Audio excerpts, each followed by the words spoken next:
બસના ભાડામાં 10% વધારો ઝીંકાતા મુસાફરોમાં ભારે નારાજગી જોવા મળી રહી છે। એસટી બસનું ભાડું વધતા 27 લાખ મુસાફરોને તેની અસર થઈ છે। 48 કિલોમીટર સુધી 1 થી 4 રૂપિયાનો વધારો કરવામાં આવ્યો છે। અમદાવાદમાં પણ ભાવ વધારાને લઈને મુસાફરોએ નારાજગી વ્યક્ત કરી છે।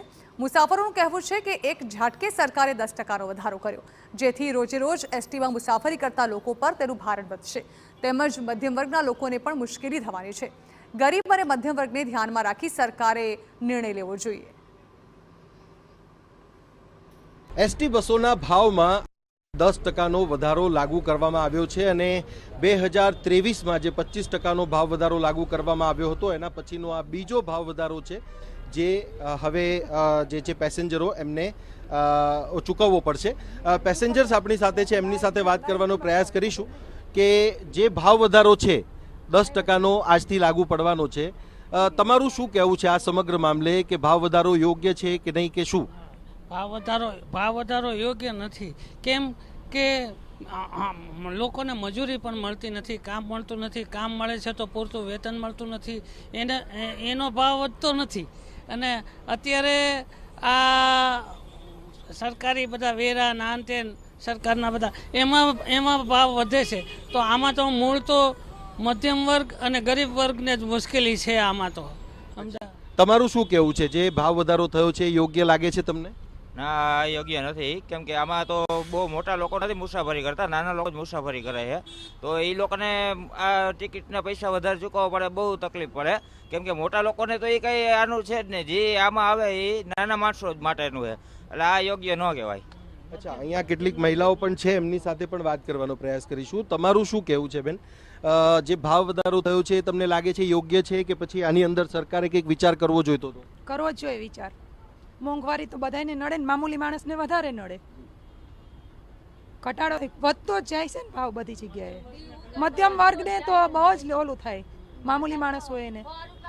તમારું શું કહેવું છે? એ તો બરોબર 100 રૂપિયાનું શાકભાજી નથી આવતું, અમારા છોકરા ભણવા જાય 10-10 રૂપિયાનું શું આવે ભાઈ, તો માલધારી શું કરવી, તમે કયો એમ સરકાર કર્યું એમે બસ। અચ્છા, અહીંયા બીજા કેટલાક પણ લોકો છે, એમની સાથે પણ વાત કરવાનો પ્રયાસ કરીશું કે જે ભાવ વધારો છે એ કઈ રીતે, બેન તમારું શું માનવું છે, જે ભાવ વધારવામાં આવ્યો છે 10%નો આજથી લાગુ કરવામાં આવ્યો છે, યોગ્ય છે કે તમે આની અંદર કંઈક સરકારને કહેવા માંગો છો?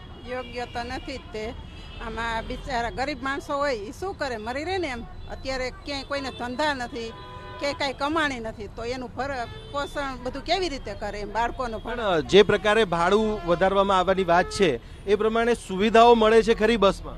સુવિધા મળે એ વાત સાચી, પણ અમુક વાર નહીં મળે એમ, કોઈ નક્કી ન હોય એમ, પણ આમાં ગરીબ માણસોનો જ મરો છે વધારે તો સાહેબ।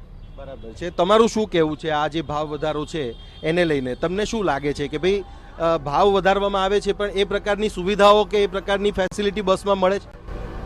સુવિધા તો મળે છે, પણ આ રીતે ન વધારવો જોઈએ ભાવ। કંઈક આમ મીડિયમ વર્ગને ધ્યાનમાં લઈને એ લોકો ભલે વધારો કરે, પણ ગરીબ માણસોનું ધ્યાન રાખે એ જરૂરી છે। તમારું શું કહેવું છે વડીલ, ભાવ વધારો જે છે 10%નો કેટલો યોગ્ય તમે માનો છો, અને આમાં શું થવું જોઈએ? ખરેખર ભાવ વધારીને ફેસિલિટી એટલી મળે છે ખરી? ફેસિલિટી તો ઠીક છે, પણ ભાવ વધારો બહુ વધારે કહેવાય છે। આ ગરીબ માણસનું રથ છે, કોઈ વીઆઈપીમાં નથી બેસતા, તો સરકારે આમાં વિચારવું જોઈએ। તો ખરેખર જે પ્રકારે યાત્રીઓનું કહેવું છે, પેસેન્જર્સનું કહેવું છે કે આ જે બસીસ છે, એસટી બસીસમાં જે પ્રવાસ કરનારા લોકો છે એ મધ્યમ અને ગરીબ વર્ગના લોકો છે, ત્યારે એમનો વિચાર કરીને જે ભાવ વધારો છે, ભાવ વધારો લાગુ કરવો જોઈએ। ફેસિલિટીની વાત બરાબર છે, પરંતુ જે પ્રકારની મોંઘવારીની સ્થિતિ ઓવરઓલ આપણે જોઈએ છે તો એની સામે આવક નથી, અને એની સામે આ પ્રકારની જ આવક થાય તો એ લોકોને માટે મુશ્કેલી જરૂર ઊભી કરે છે। કેમેરામેન દીપક સેન સાથે સચિન પાટીલ, TV9 અમદાવાદ।